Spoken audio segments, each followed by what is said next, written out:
Hello, everyone, and welcome to once again another tip of the week from us here. So, this week we're going to be looking at model display in our project manager software. With this, you can tweak how you want your model to be displayed in different ways. So, here I'm looking at my screen right here. I have just taken a couple of screenshots, but what we want to do as usual is we want to jump straight into the software. So, why do we want to bother with model display? Well, it could be personal preference about how the model looks. It could also be due to performance if you have an older PC, or it could be due to increased visualization of what you want to see, of course. So I'm going to show you a little different things here. So looking at the screen here, we already previously looked at clipping planes in another tip of the week. We already looked at the personalized layouts previously in the tip of the week. But this time we can look at the model display tab here. And in this one, we can select different things such as the detail level. Let's say we have an older computer and a very large project. The performance might be an issue, it loads slow or something like this. Well, if we need to do some things fast, I have a project here with 400 or 500 elements. You can see this is the time it takes to load it. But then you can see the detail level jumps down a bit as well. I like to have mine as fine always, of course, as this is where you can see the most. But as you can see, when you're reloading the whole model, it takes a little bit longer. But let's go with this example here. You can tweak up a lot of things like this according to the details. For example, also the end caps and openings. If we turn this one off, these end cap details in the openings will also switch off. So it's a little less detail again.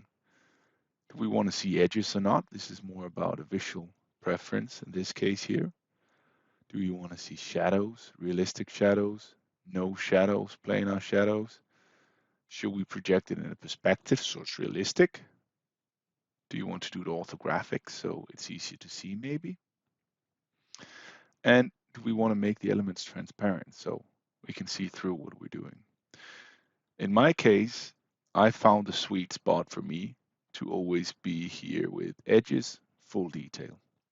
We jump over to show and model as well, where we have a little bit more. And this could be, we don't want to see our cranes above or below. I have cranes both above and below this floor here. It might also be we have a drawing grid. It might also be we have some reflections of the building itself. Or maybe most importantly is the tags of the elements. So right now you can see a lot of text we can't read anyway on the elements. So of course it's nice to have the tag that says this is the sandwich wall 401 with an ID 320 and erection sequence number of 154. But it might be we don't need this, so why not just turn it off? And we'll get a much cleaner image of the whole project. So when we do these visualization changes, it needs to reload the model because the changes go through everywhere, of course.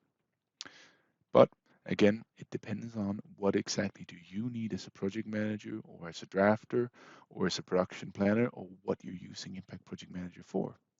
So in this case here, I have a much cleaner overview of the elements to see what's going on, for example, on the connections and so on. But now I can't see the marks and the numbers anymore. Of course, I can still get them by selecting the elements here.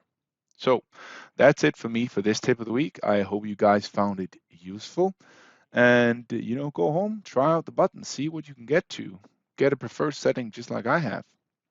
See you in the next tip of the week, guys. Until then, take care. Bye-bye.